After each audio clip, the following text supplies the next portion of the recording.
Hey, what's up you guys? I am here today with a video that is very long overdue. Many of you have found my channel because I taught English in Spain in 2016 to 2017, and since then, like to this day, honey. To this day! You guys are still asking me, what program is it? How can I apply? I get DMs, I get emails, I get comments on here. So today I'm here to answer your questions, all right? Let's talk about the program.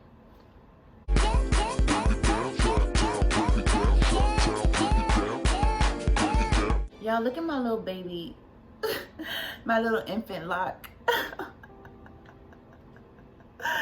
I love it so much. I love it, like it just sits out.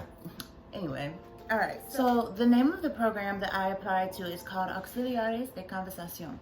And basically in English, it's like the North American Cultural and Language Ambassador or Assistant Program. So once you apply to this program and you get accepted, you officially start working as an auxiliary. But what is an auxiliary, you ask? So auxiliaries are English or French speakers who are placed in public schools throughout Madrid by the Ministry of like Culture, Education, and Sports or something in Spain. So it's like a government funded program. The actual teaching subjects and the grade levels, they vary, but you're always going to be working on English. The schools are actually bilingual. It's really cool. They have some classes in English and some classes in Spanish. So yeah, your goal is always teaching the kids English. Now, by technical requirements, an auxiliary is only supposed to be like a teaching assistant, right? Support in the classroom. They're never supposed to be alone with the students, I believe. However, sometimes it happens, all right? People have complained about placements where they are doing the bulk of the work. I know at one point the teacher that I was working with got pregnant, and I think that like I spent a few days alone until they could find a sub, for example. So that happens. Sometimes it's situations like that, and sometimes it's just you have a shitty teacher that you're paired with and like they don't pull their weight. So it's a possibility. On the other end, there are many auxiliaries who complain about feeling underutilized. They're like, I'm just sitting here, or you know, like they only ask me to pronounce a word and then that's it. What's really important to know is that each auxiliary's experience is going to be unique. Nobody's hours or classes or you know schedule, nobody's teachers are exactly the same. So it's just something to keep in mind. Now, what are the requirements to be an auxiliary? As of 2016, right, you had to be from the United States or Canada. You had to have a bachelor's degree in anything, literally in any subject. You have to have English or French as your first language. You have to be under the age of 60. Okay, so very inclusive, all right? It's not too late.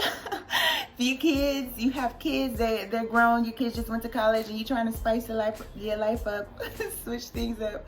Go ahead, take yourself to Spain if you and your husband are trying to go travel and live your best lives before, you know, you guys have kids. Go ahead, travel to Spain. However, I believe as of like 2017 or 2018, if you want to work in Madrid specifically, you have to be under 35. Now that being said, the application is 100% like first come first serve. So you can't just be like, oh, you know, I actually taught Spanish, you know, in high school or to high schoolers, so I'm definitely gonna get picked. No, it's first come first serve. So you need to be ready to apply as soon as that application opens up, and the sooner you apply, the sooner you get like the preference for your placement, which we'll talk about a little bit later on.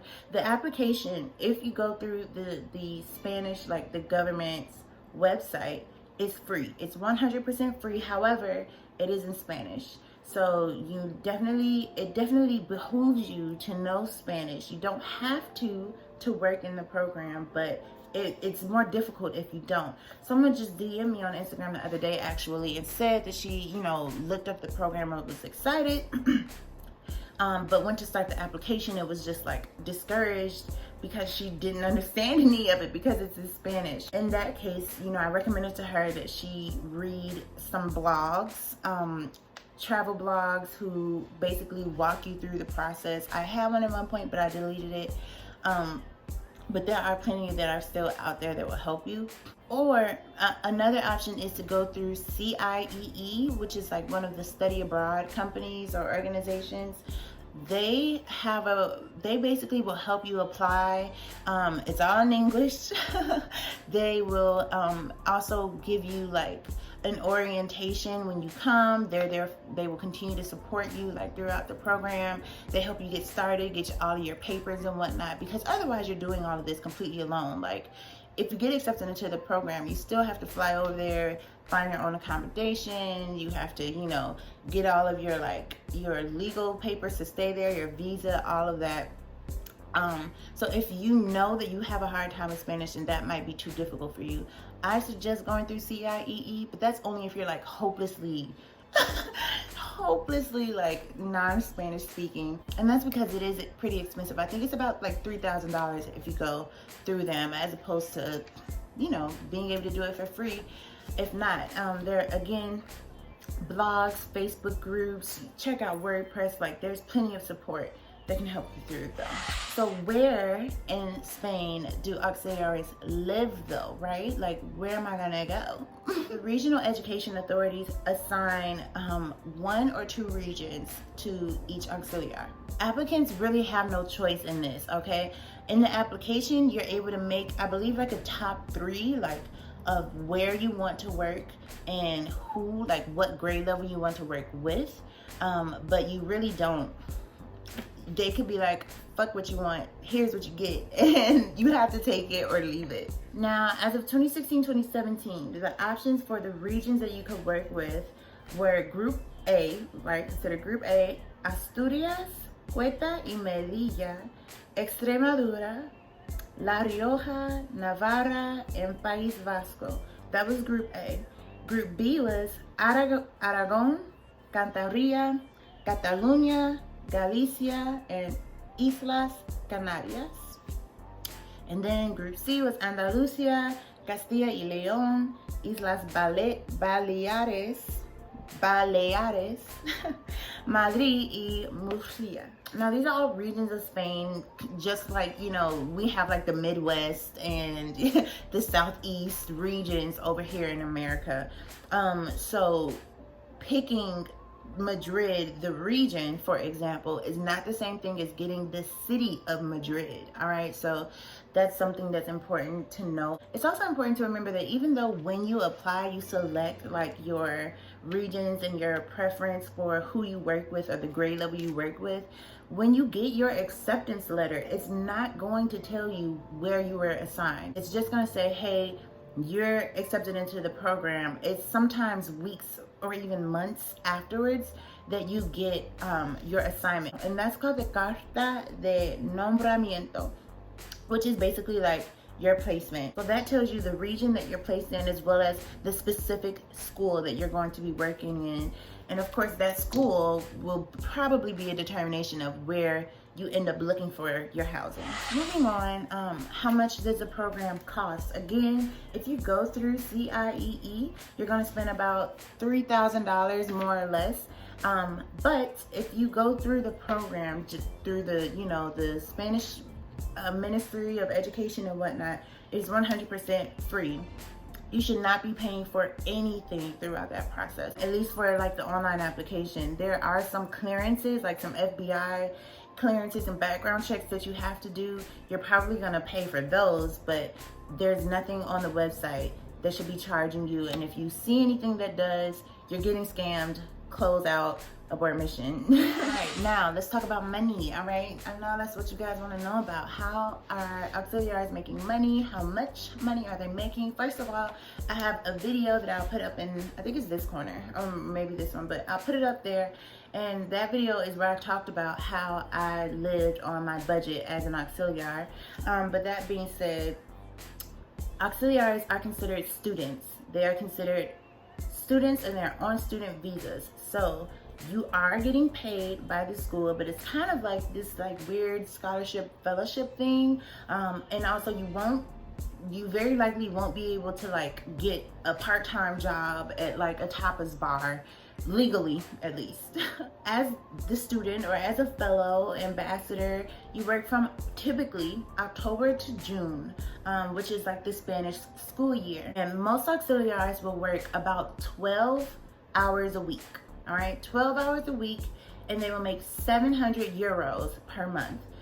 It's not taxed in, I believe, yeah, and it works like direct deposit. Now in Madrid, you work 16 hours and you make 1,000 euros a month. So, you know, to compensate for the cost of living, which is a little bit higher than the rest of Spain, especially like rural or like village Pueblo Spain, you just work a few more hours and you make 1,000 euros, again, tax-free.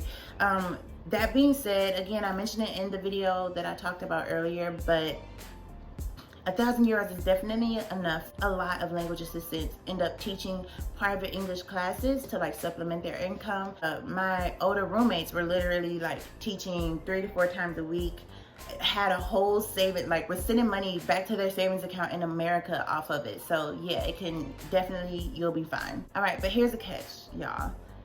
And it was happening years before I started, and you know, when I checked in on Facebook groups and whatnot, it was still a problem when I was in the program. But a lot of regions are like notorious for having late payments. People end up like struggling to eat, struggling to you know, get their rent paid because the schools have delayed their payments.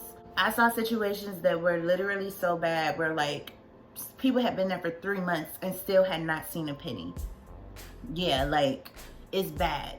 It can get bad. So I would definitely do like some research on blogs and Facebook groups, like anywhere you can, to see if and how, when, you know, people are complaining about not getting paid in specific regions. So when I did my research, I saw that Madrid rarely had those problems. So that was, you know, that solidified that I wanted to work in Madrid, and I got my payments on time. I had no issues. I'm pretty sure the applications might be open now. It closed in April. So again, I'm pretty sure you have time, okay? Get to it. Alright, so that is all. I know it took forever for me to come to you guys with the details, but I hope you feel encouraged. I hope you can end up going out to teach English in Spain. I hope you guys post vlogs and DM me about how you found my video and then applied.